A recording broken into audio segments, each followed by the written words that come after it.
Your trigger warning for these episodes is going to be, for lack of a better way of putting it, a whole lot of sexual assault and, well, murder. So if that's not your bag, which honestly it's nobody's bag, but if you can't stomach listening to that, then the whole episode isn't for you, if I'm being quite honest. Skip on to next week's, where we cover not that.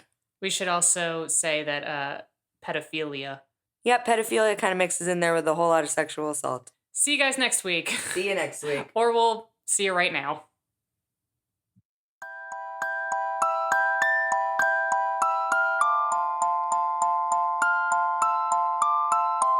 How awful.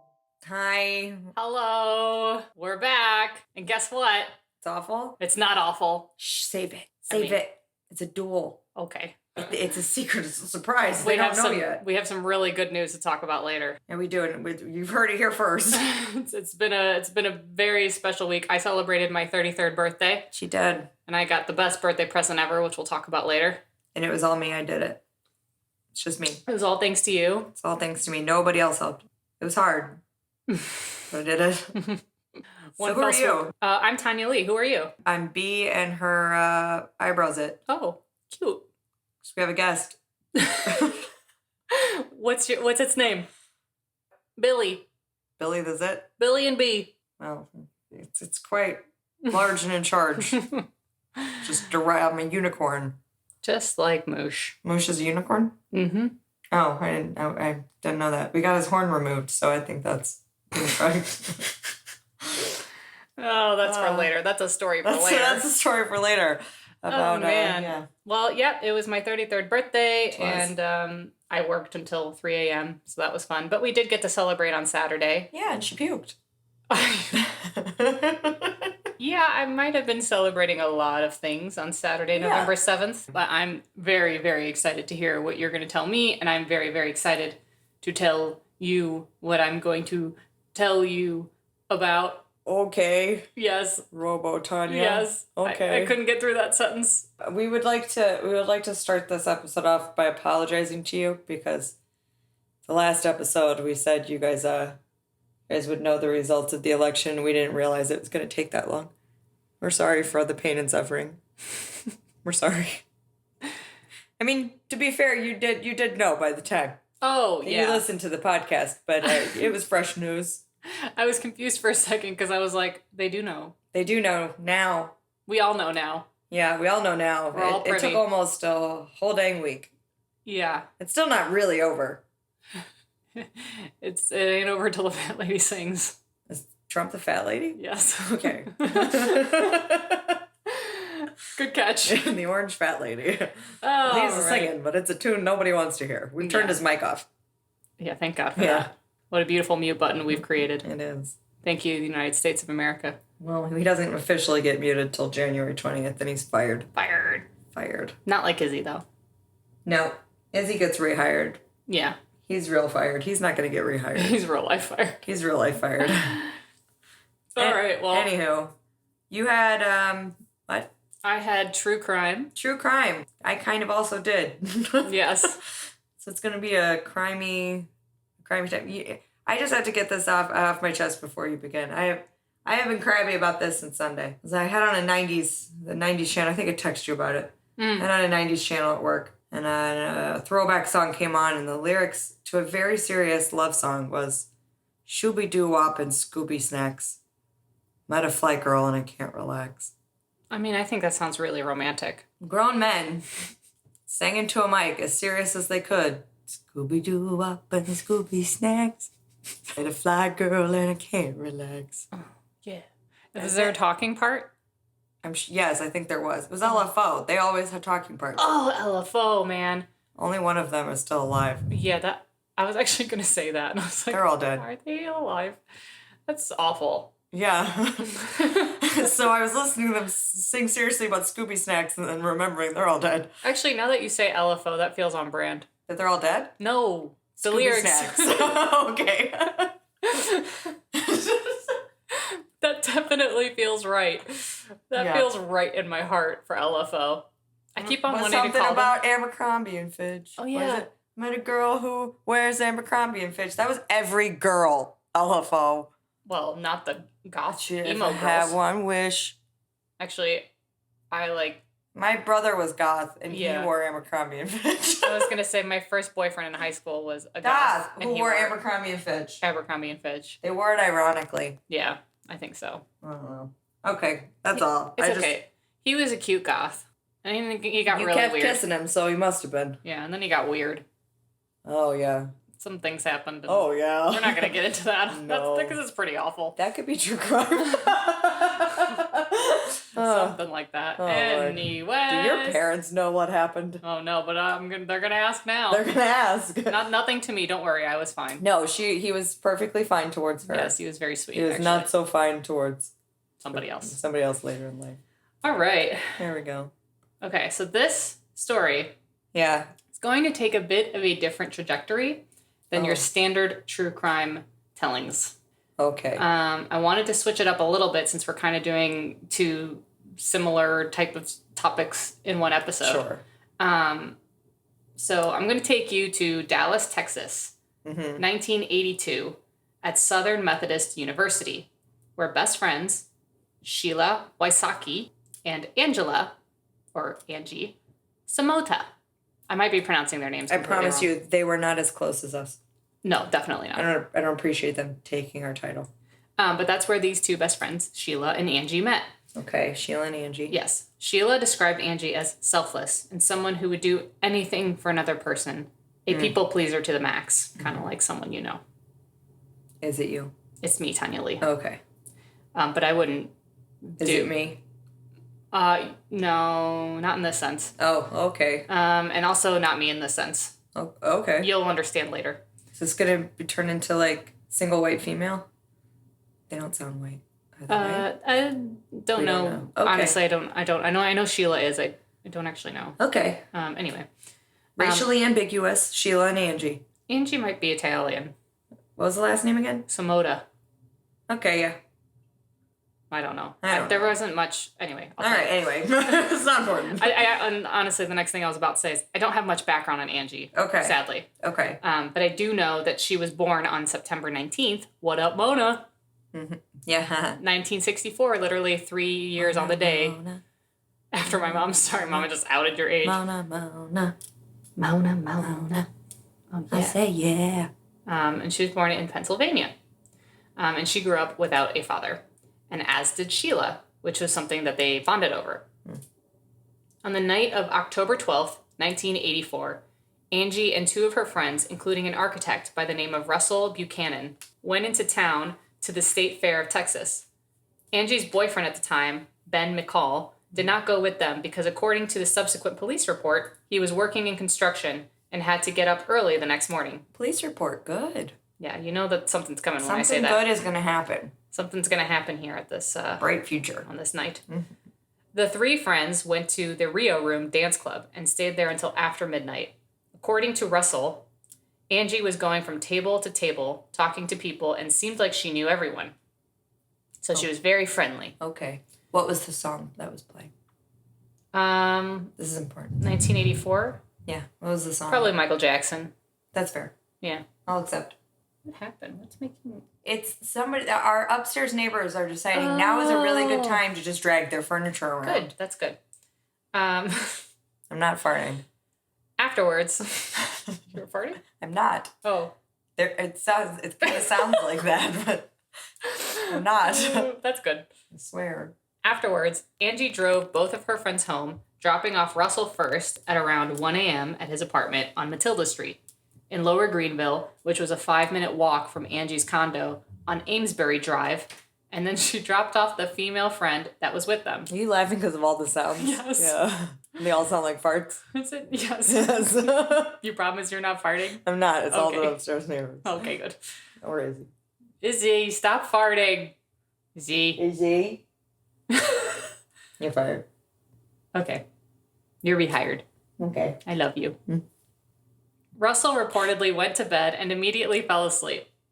Angie then made her way to her boyfriend Ben's around 1:30 a.m. to surprise him and say goodnight, after which finally getting home around 1:45 a.m. Okay. Like, what a nice girlfriend. She literally just went out all night, stopped by her boyfriend's house to give him a kiss goodnight, And I was like, okay, good night, and went home and went to bed. See, that is cute, but a lot of guys would be like, she's crazy. Because guys don't appreciate, like, oh, I just want to kiss him good night. Or some guys are like, I need to see you. Yeah. Right now. So at the time that she got home, Ben reported that he got a call from Angie, who told him there was a man in her condo who asked to use the phone and the bathroom. It was not made clear to Ben if the man was already there when she got home or if she allowed him to come in. Talk to me, she said to Ben, before reportedly saying she'd call him right back, and hung up. When she didn't call back, Ben phoned her again, and she did not answer. He drove over to her condo, where there was no response to his incessant knocking. The door was locked. He had on him an early generation cell phone provided for his construction company, so he ran back to his car and called the police. I was like, he had on him because you can't fit one of those in your pockets. No, he's got like one of those Zach Morris brick Yeah, phones. exactly. Yeah. He's got it in his car Okay. just for construction work so that he can call Got while it. he's on jobs. But, back in 1984... That was hot. That was some big cheese. Yeah. Officers arrived at 2:17 a.m. And I remember she got home at 1:45 a.m. So it's only been like 30 minutes. Yeah. Officers arrived at 2:17 a.m. and broke through the door. Meanwhile, our BFF, Sheila, had gone home that day to spend time with her family when she heard her landline ringing, and it was one of Angie's sorority sisters. Huh.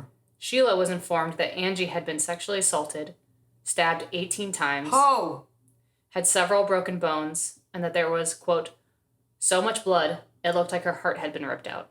Jesus. Yeah. Honestly, it's making me very, sad reading that. Jesus. Yeah. Brutally. In 30 minutes. God. I mean, it doesn't take long, but it's like, God, okay. Yeah.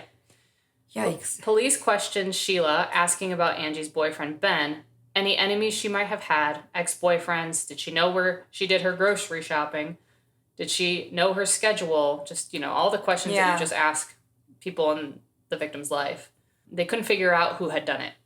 Angie's boyfriend, Ben, was a suspect, as was Russell, the architect that she went to the fair with. Mm-hmm. The detective asked Sheila if she'd have dinner with Russell to see if his story matched up, and his story did seem solid.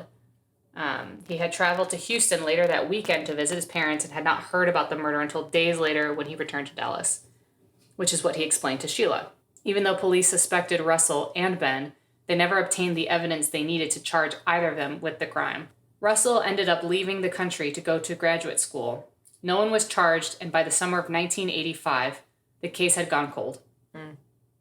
Sheila left college after the murder. She never went back to school. She just stayed. No, I don't blame her. She moved back home, eventually meeting her husband and starting a family. Many years later, I heard one version that was while she was watching O.J. Simpson's trial. Okay. I'm not sure how true that is, but let's just go with it. Sure. So while she was watching O.J. Simpson's trial on TV, Sheila heard they were using DNA to investigate the crime, which was new back then. Mm-hmm. Sheila immediately thought of her best friend, Angie. She knew that they had semen, fingernails, and a blood type. She reached out to the detectives who had originally investigated Angie's case, but they told her there wasn't much they could do because she wasn't law enforcement. So she called the Dallas police, asked to speak with the officer who dealt with the case. She called over 750 times. Sounds like me calling unemployment during quarantine.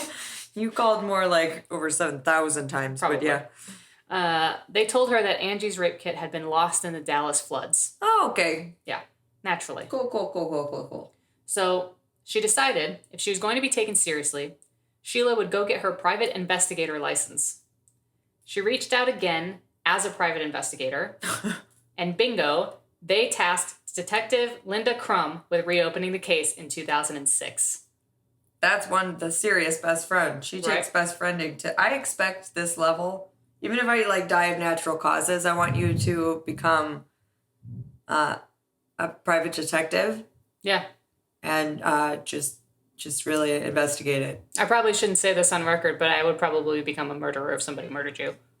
Well, that's good. Yeah. Oh. I would become a human hunter. Thank you. And I would hunt that human down and I would hurt them the way they hurt you. Oh, wow. Is that vindictive? It's a little Batman-y. Is that evil? It's a little Batman. I don't know that I'm capable of that, but I'd like to I think don't that know I would that be. you are either. I think you would just be like, that was me. I mean, it's a little more than me. Yeah. Good to know. If I get brutally murdered, you would then brutally murder. Yeah. Thanks, friend. I love you. I've got you. Same. Got you back. Okay. So, we got Detective Linda Crum on the case. It's the year 2006. Linda informs Sheila. So she knows all about Scooby-Doo and Scooby Snacks. Oh, does she ever? Okay. So Linda says to Sheila, we still have the case file. Dallas Flood's thing was not true. No. Which makes me very angry. They were just like bored and they didn't want to. They didn't want to deal. They didn't want to deal with her. So they were just trying to. Not bored, they were lazy. Yeah, they were just trying to get rid of her. Oh, we lost all the stuff in the Dallas Floods. Like, stop freaking calling us. But, you know, Linda Crum was like, which Detective Crum, can we talk about that for a second? Yes. It's pretty badass. Sounds like a character Melissa McCarthy would play. Detective Crum. Okay, Izzy, it is not time to chase the invisible cat. Izzy, not right now, dude. You're like actually fired. Come here. You're being naughty. No? All right. Go on with your naughty self. All right. So Sheila was obviously like, let's get to testing. Mm-hmm. She soon found out that it's super expensive and not as simple as just sending them in. It's a whole process. Mm-hmm. So there was a backlog in the system that took over 2 years to get results. And none of the results matched any of the initial suspects on the case. She just slapped me in the leg. She's being very naughty. She was very naughty last time, if I recall. She does not like when we're recording. So before I kind of dive into this, I don't think I wrote this down, but Sheila was always under the impression that Russell Buchanan was the one who murdered her friend. Mm-hmm. So when the detectives were like, go to dinner with him and try and get information out of him, she was sitting across the table from him like, I'm sitting across from the man that murdered my best friend the entire time. And this poor Russell guy was innocent. Yeah. And had nothing to do with this murder and was being, like, I mean, his whole life was turned upside down because he was a suspect. And obviously people just thought he was a murderer. Yeah. Thought he got away with it. That's why he probably moved to wherever he moved to across the country. Okay, so eventually they find a match just through searching in their DNA files in their system. And they found a convicted rapist, Donald Bess, who was serving a life sentence in Huntsville Prison in Texas. They're always named Donald, aren't they? Those Donalds. He was serving a life sentence in Huntsville Prison in Texas since 1985 for aggravated sexual assault and aggravated kidnapping. Mind you, 1985 was 1 year after he murdered Angie. So he was caught for something else right after. Previous to that, he had been sentenced to 25 years in prison, and he was out on parole in 1984 when he assaulted and murdered Angie. Jeez. In 2010, Bess was convicted of Angie's murder and sentenced to death. It was the only cold case solved that year. During his trial, several women testified that they had also been sexually assaulted by Bess, so he faced a reckoning. Good. Yeah. His ex-wife testified that he abused her and their child during their marriage. They had wed in 1969 and divorced 3 years later in 1972. Sheila set up her own agency in 2011 and has helped families who have been chasing justice in cases that have gone unsolved. In 2016, Bess tried to appeal against the death penalty but failed. He is still on death row to this day in Pulaski Prison with no execution date set. Sheila now runs her own firm called Without Warning Private Investigation, and in 2016, Dallas Police Department reestablished a unit dedicated to researching old cases.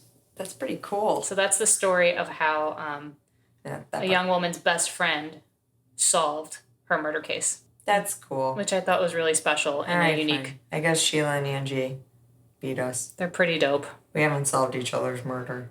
No. Yet. No. Oh, never. No. No murder. No, please. No. Izzy, don't murder us. No murder. Don't eat our faces in our sleep. I know you're kind of being a crazy girl being tonight. Crazy. Being a crazy assistant. Man, I haven't heard anything like that. Yeah, I found that really unique and... It was kind of like what was that movie? It's a Hilary Swank movie. She became a lawyer to defend her brother, to get him out of jail. Oh, was her brother Sam Rockwell? Yes. Yes. I don't remember the name of the movie, but I do know what you're talking about. Yeah. It's kind of like that. Yes. And she worked, she went to law school. Yeah. Got her law degree and got her brother out. So my source says a YouTube channel called Chasing Justice, and the episode was called I Solved My Best Friend's Murder. Okay. Wikipedia.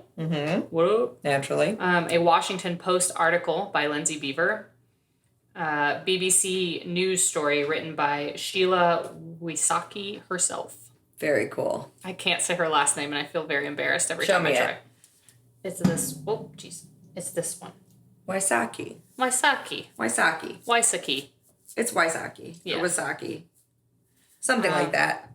Yeah, so I thought that was kind of, I mean, it was a freaking terrible, terrible way to go. It was. But I liked that it ended up with her best friend now starting her own firm where she is now solving other people's unsolved cases. Yeah. And it kind of just created this monster of like good. It was the silver lining to something absolutely horrible.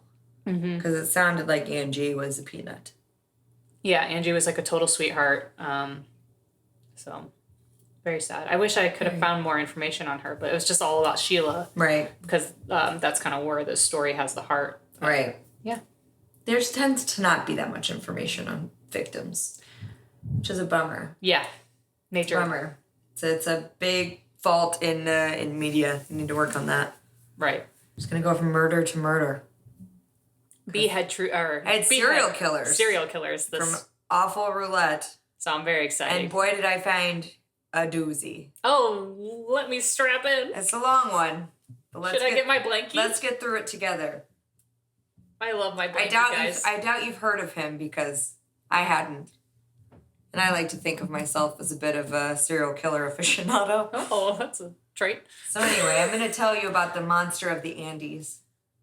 I don't know about this. Oh, I'm so excited. Yeah. Pedro Alonso Lopez is a Colombian-born serial killer. Note I said is, not was. Oh, God. I just got killed. I got goosies. I don't like this.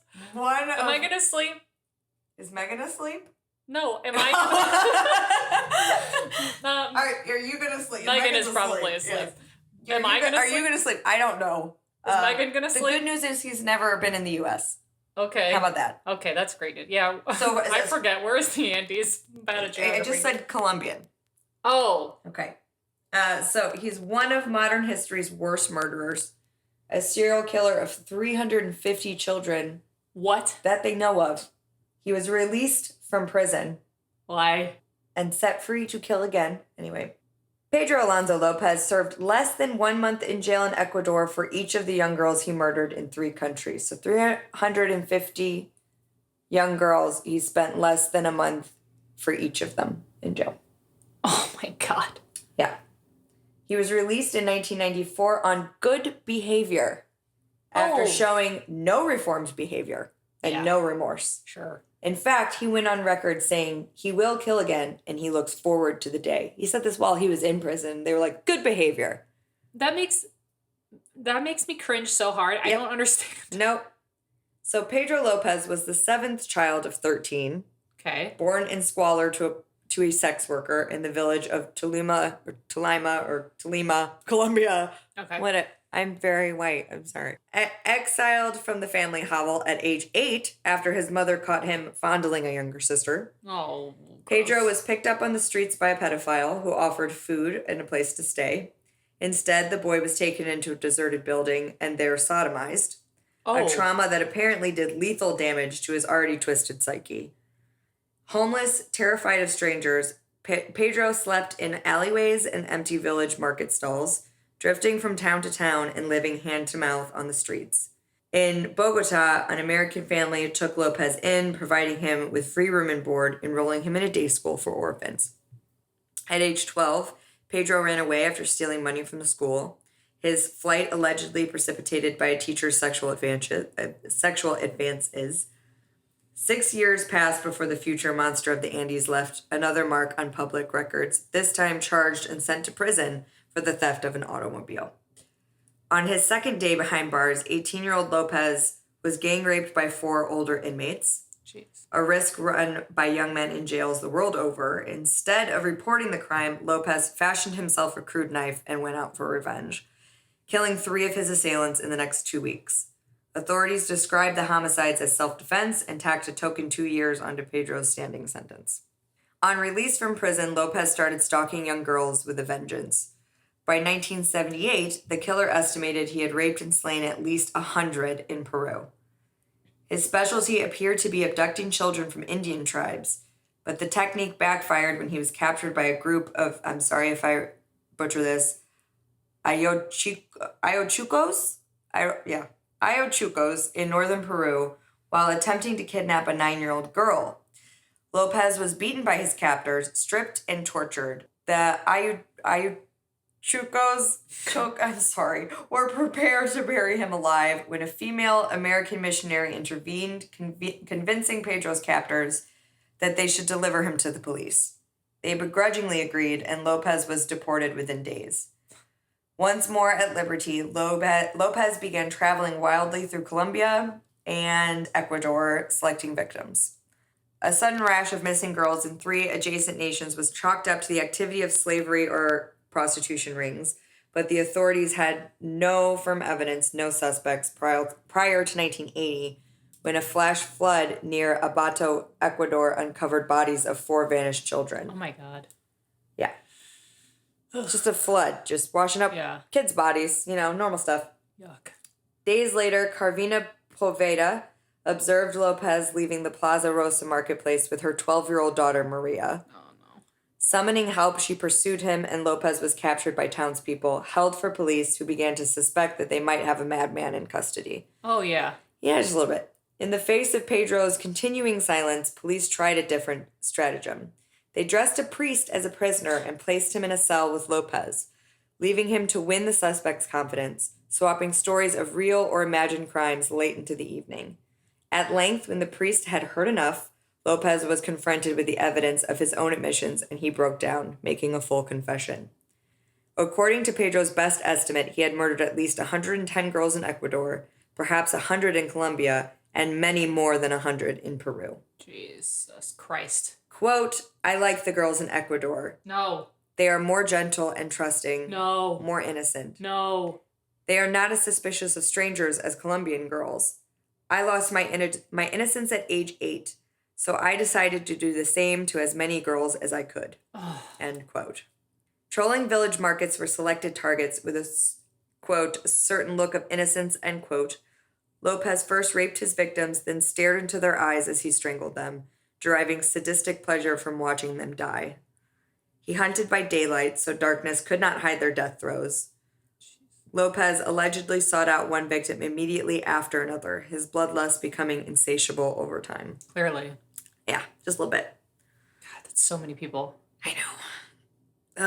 Okay, police were initially skeptical of their suspect's grandiose claims because, as you said, it's so many people. Right. Or not even, they weren't even able to be people yet. These were children. Yeah, no, it's hard to fathom that.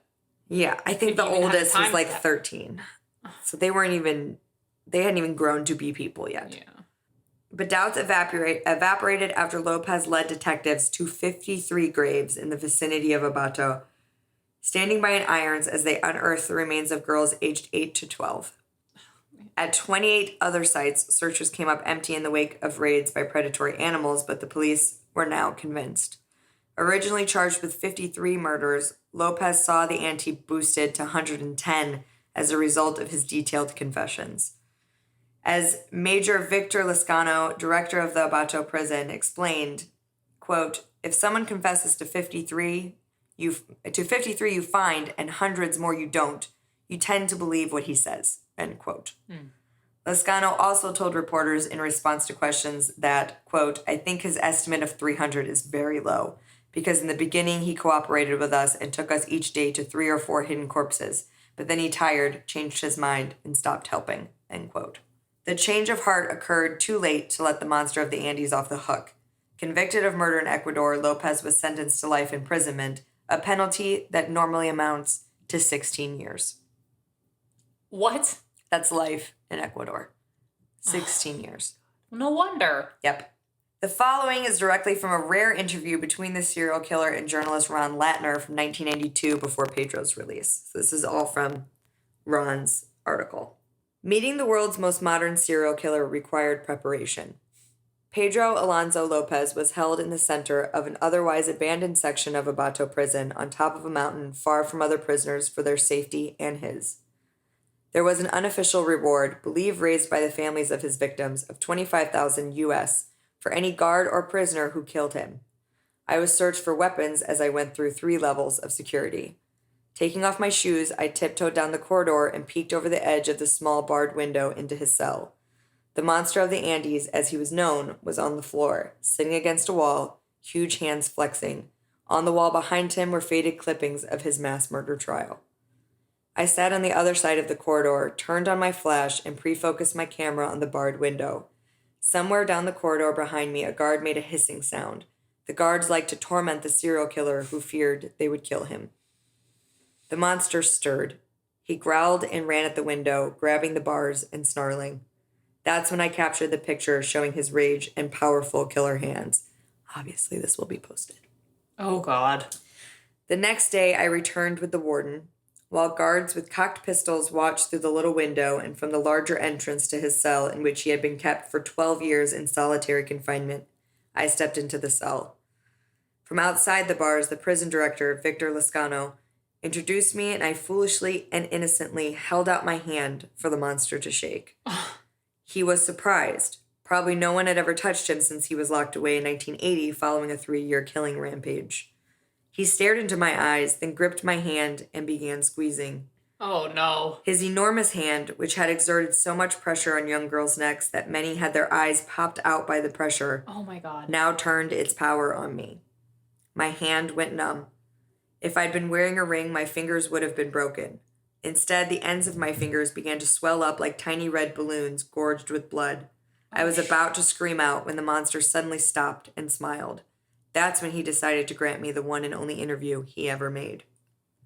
He now invited the director of the prison in with me, but only if the director's pretty daughter, who was acting as interpreter, came in also. Ew. He told the warden he had not touched a woman in a dozen years. Pedro. He would go... Pedro. Whichever. He would go forward with the interview, but only if he could touch the hands of the warden's daughter. No. Do not touch her. Everyone gasped. We 3 were now in the cell with the monster. Guards aimed pistols through the bars. If there was shooting, I hoped I wouldn't be shot. Oh, my God. Then the brave girl held out her hands, and the monster of the Andes very carefully touched the ends of her fingers to her wrists. Would he grab her by the throat and kill her? The moment passed. He released her and began talking. Later, he told us that at about 26, she was too old to attract him. Oh, With pistols aimed at him continuously so he wouldn't suddenly strangle any of us, the monster of the Andes answered every question, questions no serial killer had ever answered before. What is it like to kill? Why kill at all? And why such young girls? this guy loved to be a killer. Yes. Wow. Just as the other men shave, shower, and eat, Lopez killed on a regular basis, slaying 2, sometimes 3 girls every week, every month, for every year, over a 3-year-long murder rampage.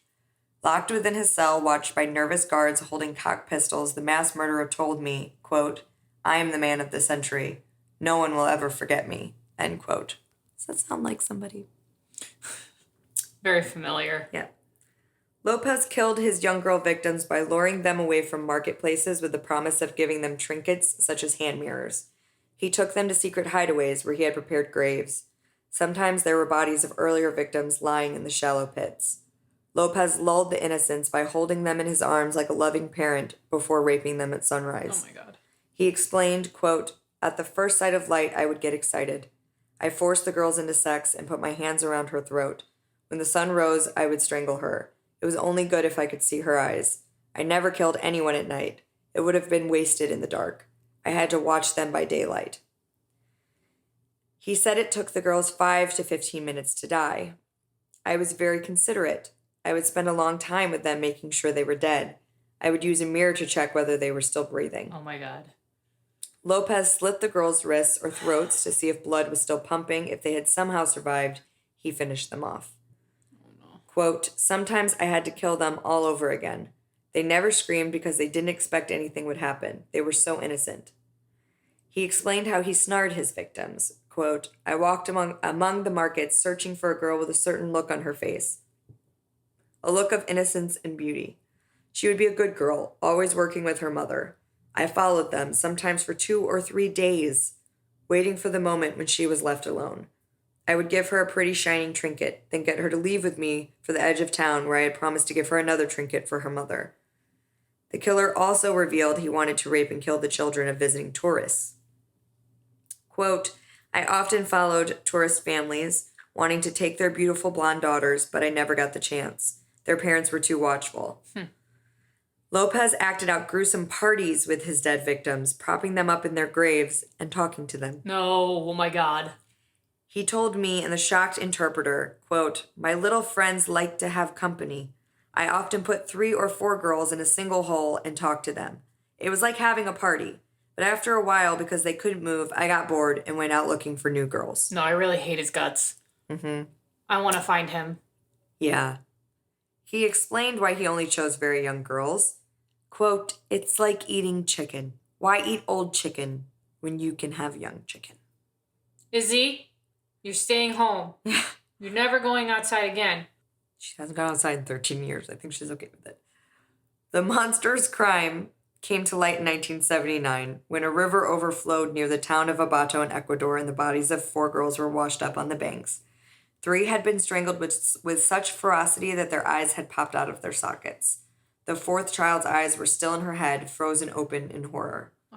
3 days later, Lopez was captured as he tried to snatch another girl. Luckily for her, the 10-year-old's mother, Carolina Ramon Proveda, saw Lopez walking away hand in hand with her daughter Maria and screamed.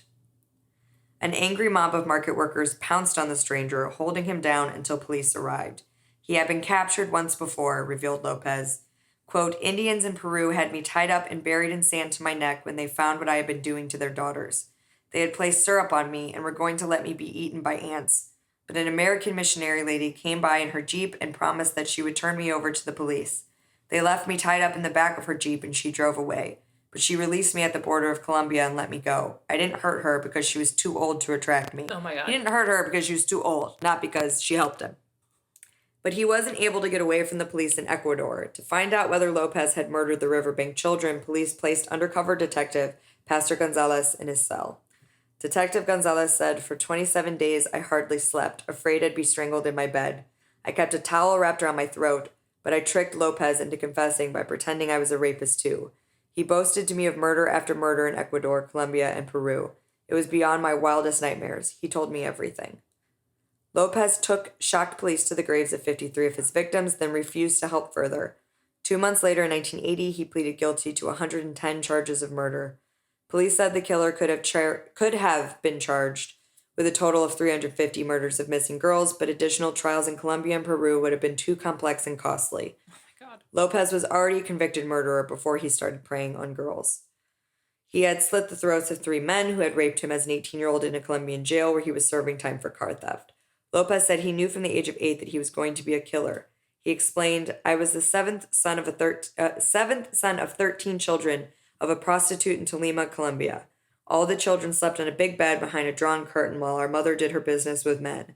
My mother threw me out when I was 8 after she caught me touching my sister's breasts. She took me to the edge of town, but I found my way home again. Next day, she took me on a bus and left me off more than 200 miles from home. There I was found by a man who took me into an abandoned building and raped me over and over again. I decided then to do the same to as many young girls as possible. He tried to explain his killings, comparing himself to spectators who attend bullfights to watch the moment of truth when the fighting bull or matador faces death.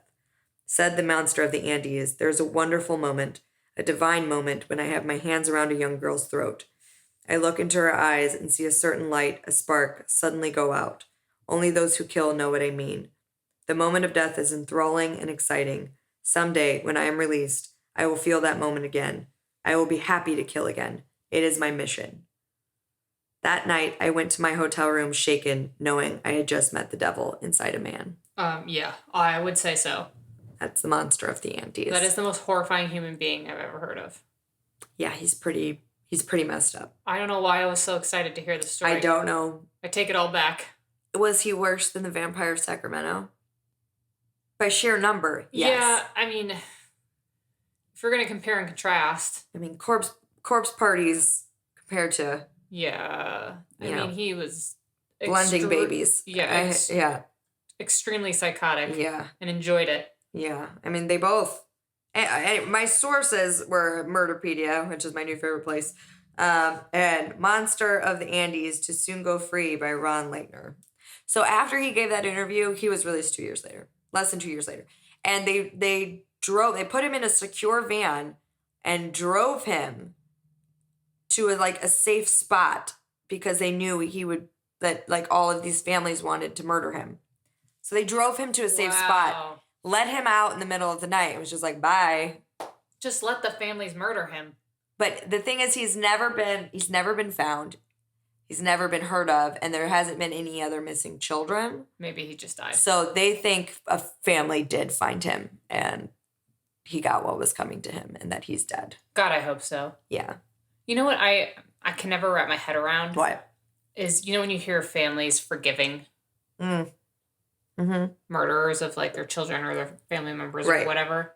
I can't wrap my head around. I cannot wrap my hand around it either. How the goodness of humankind can do that. There are some people, I watch, there's this Netflix docuseries called Killer Inside. And it's, stories of incarcerated, convicted killers, and they tell their story. And these are typically people who have found remorse and, or have worked on themselves and all that stuff. A lot of the times, the families of the victims not only have forgiven the killers, but have formed a relationship with them. There's one that, they write him letters. They go visit him. When they talk about him, they talk about him like he's their son, even though he murdered their son. Wow. And I cannot, that to me, is a definition of what a true, Christian is. When you hear about because these are obviously very faithful Christian people. When you hear about, a good Christian, that to me is what a good Christian is. Someone who has that much forgiveness. Yeah, that capacity to forgive and let go. Talk about no judgment. Oh my gosh. How do you even get there? I don't know. I wouldn't be able to do it. I'm such a grudge holder. Actually, I'm not a grudge holder, but I think that would make me a grudge holder. I think that, yes. Maybe a little bit. Me too. Maybe a little bit. I would not have the capacity to forgive somebody who murdered somebody that I cared about. No. Thankfully, knock on wood, I have never ever had to experience that. Thankfully. But yeah, it's it kind of goes hand in hand with people who is the parent of a mass murderer or a serial killer. Right. Oh gosh, yeah. They still love that child at the end of the day, and that parent gets treated horribly because of what their child did. They get blamed for what their child did. And in some cases, it's circumstantial. Yeah, in some cases it is nurture over nature. But after I mean, for anybody interested, I read Sue Klebold's book, which is Dylan Klebold's mom, the shooter in Columbine, and hearing her story of, I guess, surviving what her son did, and understanding that she didn't know him the way she thought she did. She didn't know this person that she thought she loved. Yeah. And taking accountability for what her son did, but also dealing with the aftermath and also having to grieve. Her son was also one of the dead.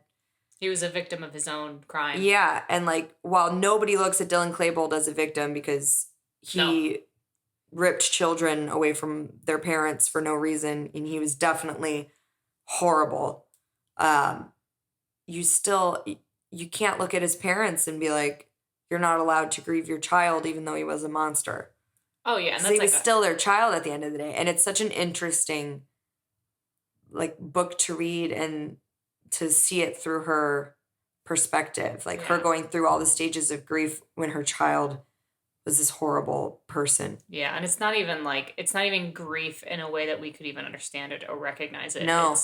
It's beyond grief. Because she had to go into hiding. Yeah. Her and her husband went into hiding because they couldn't be seen. Yeah. They were being stalked by journalists and and she felt like she needed to talk to all of his victims' families and apologize for her son. And I think at one point she started to, and they started writing back to her that they didn't blame her, that it wasn't her place to apologize. Yeah. And I think, like, you know, in that case, the parents of, like, his parents became victims of his 100%. crimes. Yeah. In a way, his parents were victims of his crimes. Like, it's it's an interesting, and not to totally segue from the Monster of the Andes into Columbine, but it's an interesting book. Oh. Anyway, should we pick topics? We should probably talk about something wonderful. Oh, I think we have a collective How Wonderful. I think we can do a dual How Wonderful. Yeah. Joe Biden. Vice President-elect Kamala Harris. Ah! Oh my God. Finally. So we only have to survive. The whole country has to survive until January 20th, and then we don't have to worry about our safety every day. Basically, no, but I think, once their cult leader is out of the office, they're probably going to get a little bit scared again. We'll see. I mean, I think you're right in the sense that, we are privileged in the sense that we could feel a little bit safer. But obviously the world is not safer. I think what the country collectively is going to feel, even if we don't all feel safer, is at least we're not going to know what the hell the president is doing every day, because we're not going to have to see his ridiculous ass tweets every day. We all collectively get to go back to the time where we didn't really know what the hell the president was doing from day to day. Right. We knew he was doing something important. And we didn't know what. We knew he was going to show up for us. We knew he was going to be there someday. We knew he was going to piss us off sometimes, and we knew he was going to make us happy sometimes. But, like, day to day, we didn't know. Yeah. And we didn't care. He was kind of boring. I understand that probably not everybody that listens to us is left or right even. They could not even be interested in politics because you might not even be American. But I think what we can all agree on, bipartisan, is the fact that we have a female vice president-elect. A woman of color. A woman of color. Like, this is history. This is such a big deal. It's a huge deal. No matter what you believe in, you have to celebrate it, whether or not you like her. I think this is a huge moment for our country, and I think this is a moment that we all need to celebrate collectively. I'm so excited for the little girls that get to see her and see themselves. Yeah, and, the little girls that are growing up now, they're going to live in a world where they're not going to wonder if it's a possibility. They're going to know it is. They're going to have proof that it can happen. Like, we're two privileged middle-class white girls, and we typically get to see ourselves represented first. Yes. If we know, girls are not the first to do everything, but when they are, it tends to be a white woman who gets to do it first. Not this time. Yeah. We didn't get to do it first, and I think that's awesome. Yes. I think it is so awesome that the first is not just a black woman, she's a black Indian woman. Like, that's just, you know what? We don't need to be first. It didn't need to be Hillary. No. It didn't need to be Palin. No. It absolutely is the right person it needs to be, and I can't wait for it to be AOC. Oh my God. Whether she's the VP or whether she's the president, yes. I feel like she's going to be walking in the White House one day, and I cannot wait. And Kamala is opening that door for her. Yes. And so many others. Yes.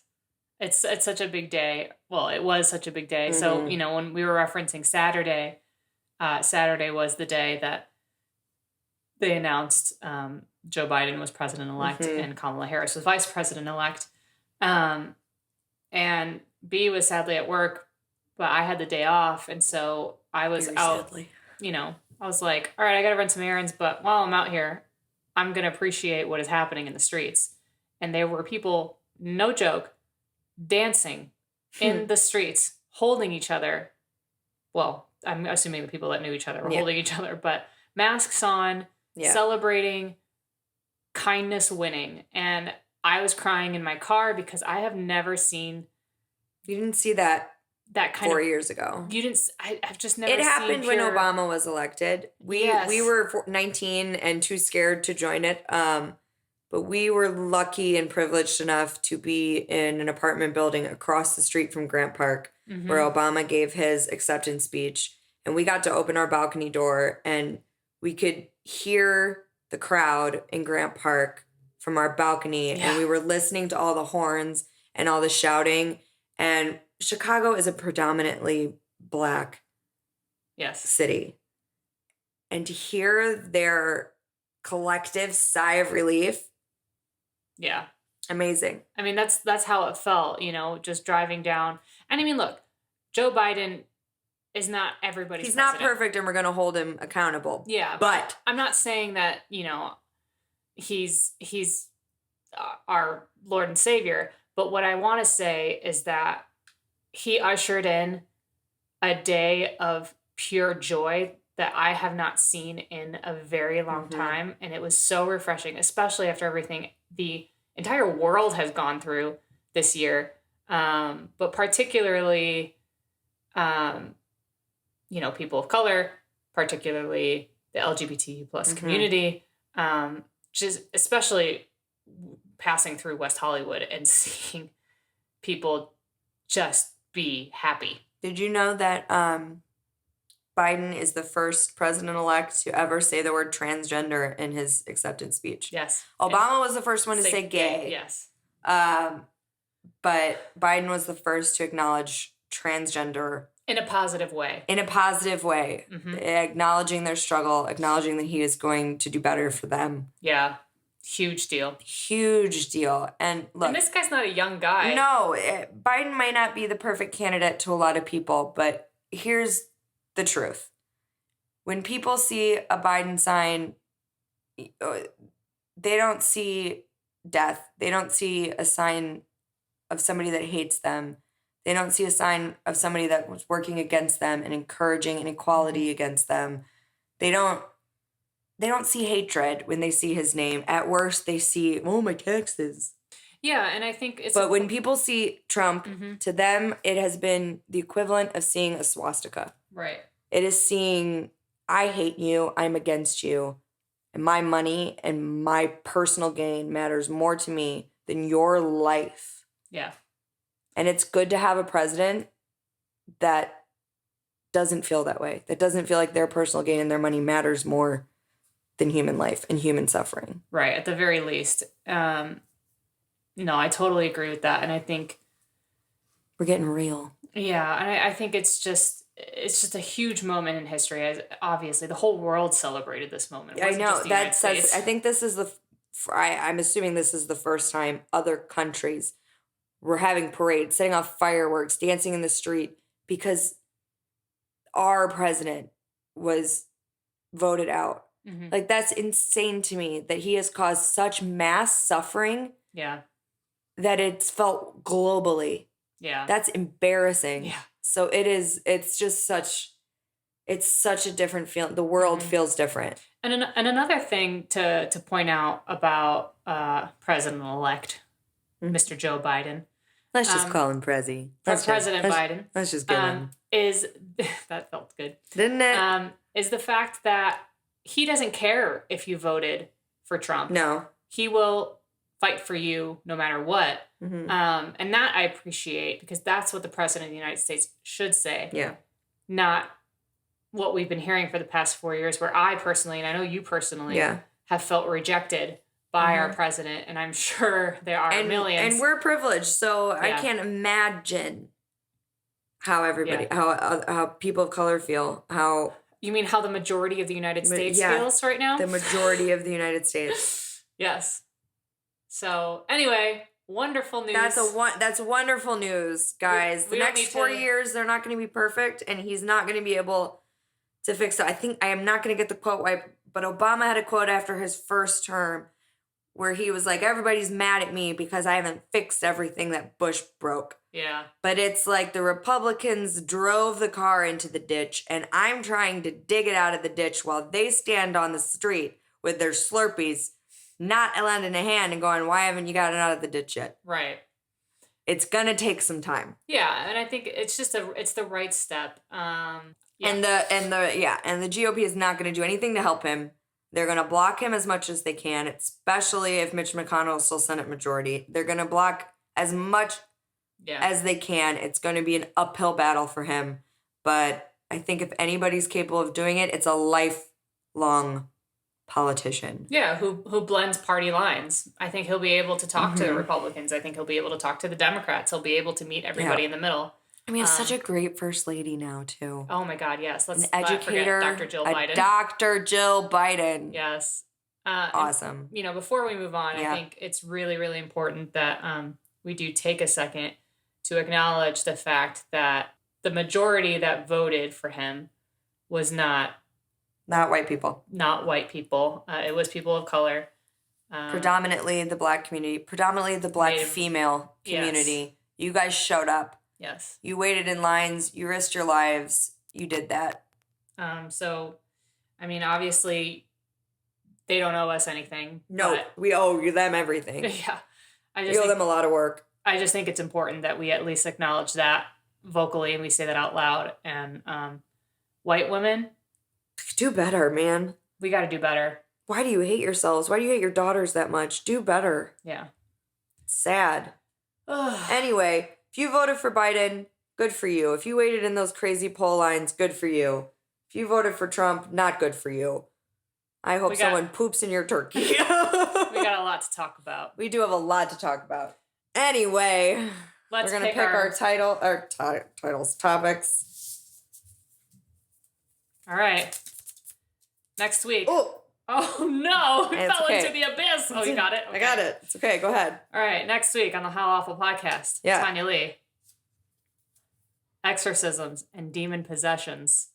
Oh, it's a new one. It's our new It's the one that Grandmaster Rose is going to hate the most. I have a great story to tell you guys. You do? I already have it picked out. Oh, dang. Next week on the pod is paranormal. Oh, yes. Paranormal and exorcisms. It's going to be spoopy up in here. It's really going to be spoopy. Izzy, are you going to be scared?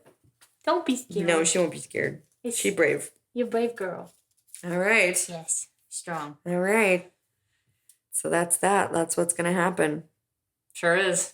Where can they find us? You can find us on Facebook, Instagram, Twitter at How Awful Podcast. And you can find us. You always do like a speak and spell. At How Awful Podcast. You can find us at our website, www.howawfulpodcast.com. You can find us on YouTube. You can just search us, How Awful Podcast, where we upload videos with transcriptions for you guys to share with your hearing impaired friends. It's not as up to date, and we're working on it. I'm sorry, we work too much. Yeah, we fell behind. It's a two-man ship right now. We're going to get it going, though. Don't worry. Yep. You can also find us at our Patreon, which is patreon.com/howawfulpodcast. Patreon, for those that don't know, is a platform where you can support our podcast via donations or a pledge.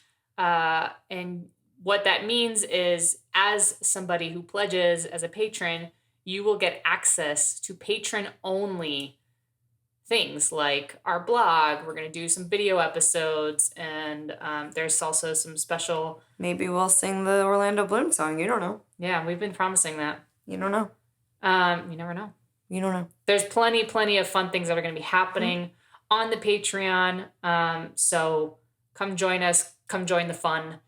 And lastly, if you have any interesting stories to tell us, stories of survival, stories of experiences, we want to hear them. Send them to us at howawfulpodcast@gmail.com. See. I've been Tanya Lee. I've been Sleepy Bee. Sleepy Bee. Billy does it. Billy. Oh, I'm glad you just dived right into that. Izzy, who have you been? Izzy. No, now she's quiet. Izzy? She's not into it. There she is. Izzy? Stop torturing her. She's old. Say hi. She needs to retire. No, she doesn't. Stay here. Forever. Stop kissing the assistant. Okay. Well, anyway, we've been the How Awful Podcast. How awful. See you guys next week. See you next week. As always, we've been Bee and Tanya Lee. Our logo was created by MJ Savard, and our theme music courtesy of Nikki Lou.